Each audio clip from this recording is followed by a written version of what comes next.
Today I'm just going to do a tour of the tomato plants. If you watch my channel very much, you know that I did a tomato cross a couple of years ago. Last year I grew the F1s, and this year I'm growing the F2s, and we have lots of variety.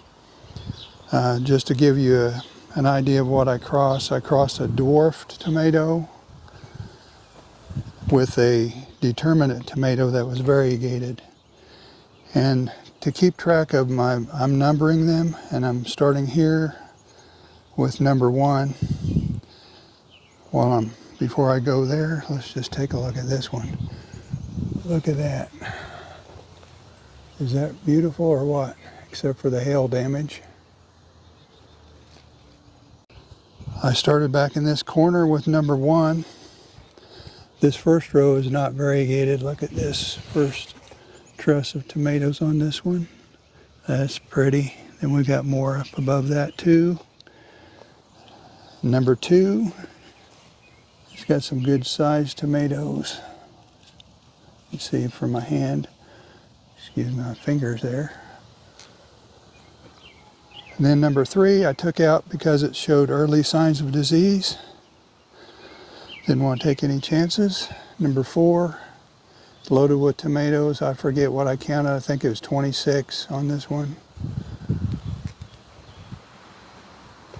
Number 5 also has some tomatoes on it, not as many. Number 6, I counted 25 on it. There's a whole bunch right in those 2 trusses. I let the main stem grow and 1 sucker. But it's indeterminate. One thing I failed to mention is the first 5 there were dwarfs. Then number 6 is indeterminate. Then we go back down here again, and these are all variegated in this row except for the one on the end, the other end. This is a variegated dwarf, determinate. He's got a whole bunch down at the bottom and a few in there with the foliage that you can't see. I trimmed those lower leaves because we've gotten so much rain that I know blight is going to be here soon enough. So I'm trying to slow it down before it gets a good hold. There's number, let me see, 7. This is number 8. It's another dwarf variegated. Then we have an indeterminate variegated. It's got tons of tomatoes on it. And it's already close to 4 feet tall. Once it gets taller than the stake, I'll probably just top it. Then, let me see, I lost track already. 7, 8, 9 was the indeterminate variegated. 10 is a determinate variegated. It's got quite a few tomatoes on it. 11 has a few tomatoes, but not a whole lot compared to some of the others. And then on the end here we have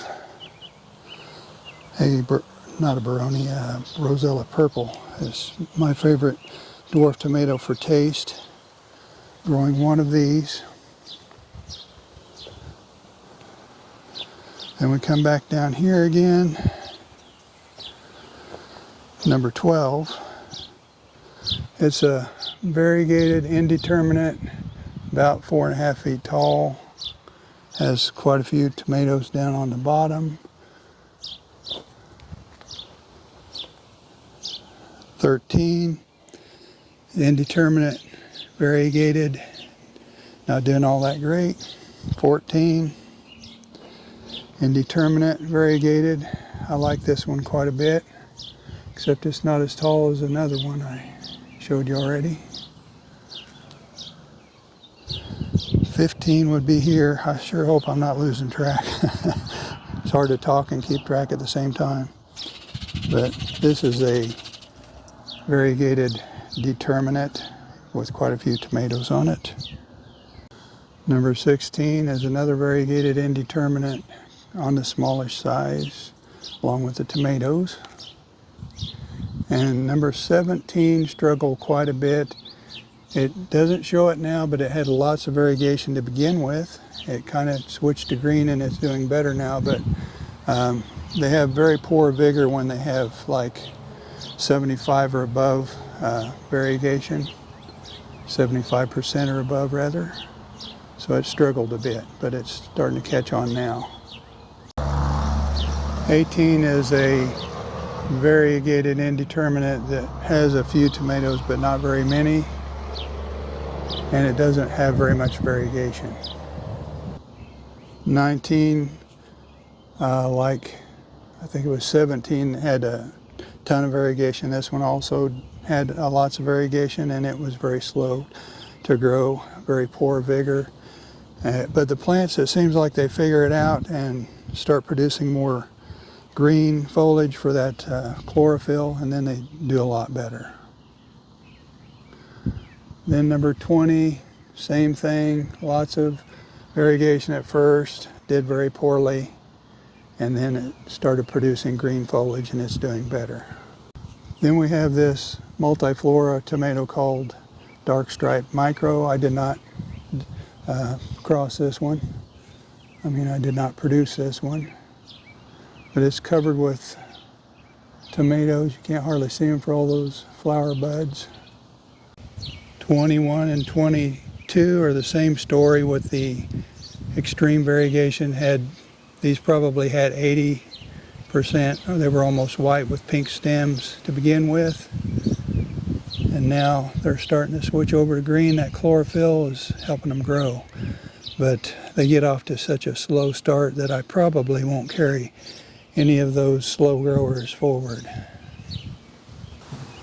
I also planted one F1. This is where all those F2s came from. It's a tomato just like this one. It's indeterminate, but it's heterozygous for the recessive variegated gene and the dwarf gene and the determinate gene.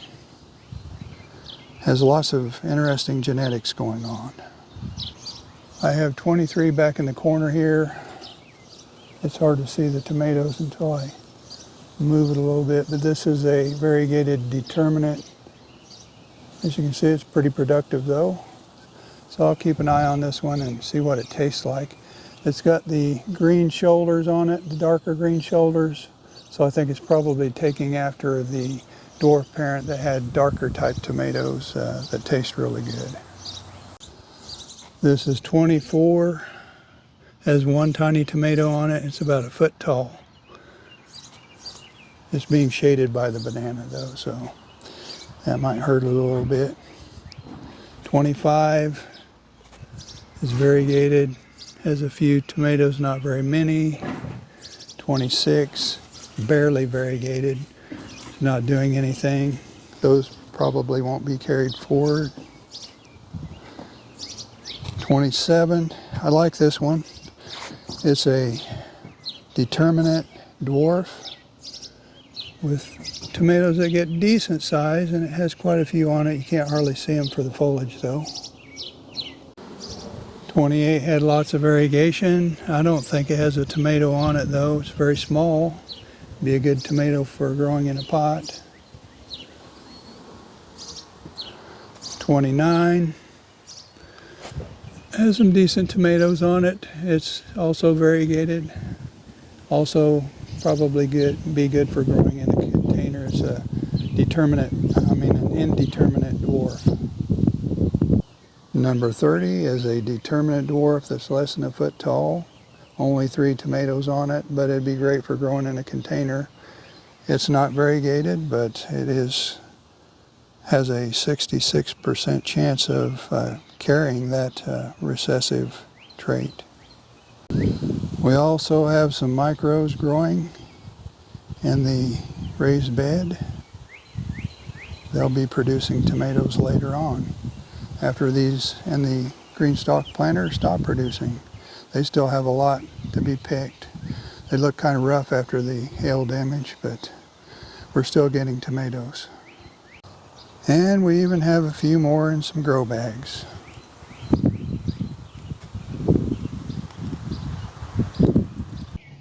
That's all I have to show you for tomatoes today. Let us know how your tomatoes are doing.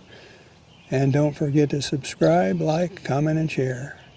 Thanks for watching. We'll see you next time.